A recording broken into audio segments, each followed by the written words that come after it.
ডাঙৰ সৰু সকলোৱে মিলি যোৱাকালিৰ অনুষ্ঠানটো আমাৰ বহুত ধুনীয়াকৈ হৈ গ'ল আৰু এয়া আৰম্ভণি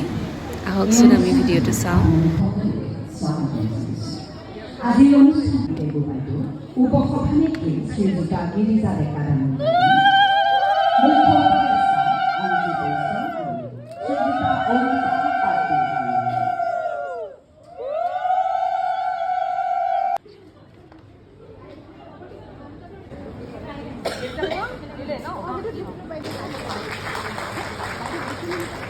সভাৰ কাৰ্যসূচী পৰিচালনা কৰিবলৈ আগবাঢ়িছোঁ।